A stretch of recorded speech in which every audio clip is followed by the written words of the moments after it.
Absent nakambe bahlaleri nababukeli ba channel Matimba Emmanuel Maloko YouTube channel kwabela be subscribe ku channel we kota ku kula ku fana na ti channel tin'wana. Namuntlha ku vulavula hi mhaka leyi.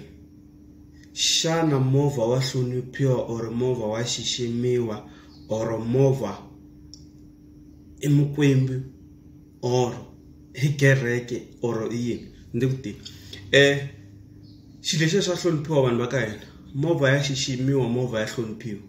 Movha a ndhawu leyi mi kuma ku hi endlela kona timhaka ta masangu or movha a ndhawu leyi hi khaku kona miroho or movha a hi van'wana va swi vita kamara or bedroom or hotel or motel. Vanhu vo tala loko mo famba tindhawu to hambanahambana mi kuma ku kwale mi famba kona ku hungasiwa kona ku nwiwa kona mihloti ya khwini. Mi kuma vanhu va ri busy va kha va khela miroho a timovheni ta vona, va kha va kha miroho a timovheni ta vona, va kha va endla timhaka ta masangu a timovheni ta vona. Swilo leswi swi na switandzhaku swi kulukumba ngopfu. Van'wani va hina a timovha ta hina hi ti yisini kwalomu hi nga ti yisa kona loko ha ku ti xava ku va hi tisela tona ku hi nga kumi tinghozi or swi hambanahambana swivangelo swa ku va vanhu hi teka timovha hi tisa a tikerikini, hi tisa tin'angeni, hi tisa maprofitini, hi tisa ka vafundhisi ka tikereke ta hina ku va hi tisela tona ku ti nga vi na mixalaphungano or ti nga vi na miharihari. Ma twisisa?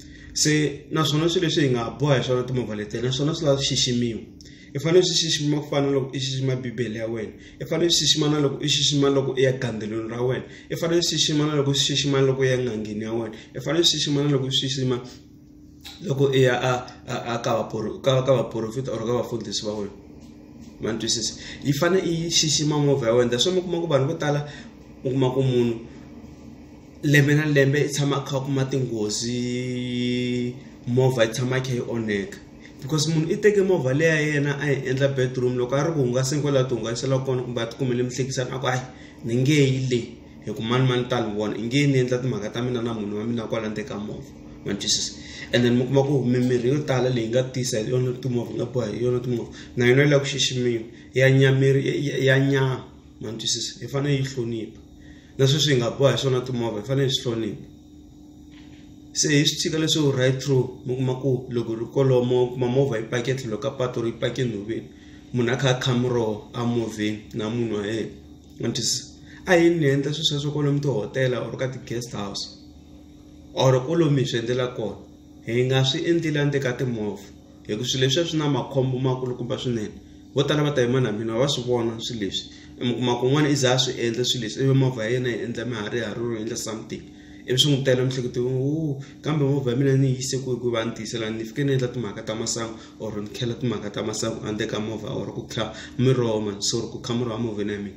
Se a hi ringeteni ku hlonipha timovha ta hina hi ti teka ti va timovha ta hina leti hi ti xixima ku fana na loko hi xixima vuhina, ku fana na leswi hi xiximaka loko hi ri kolomu hi va ku hi ri kona.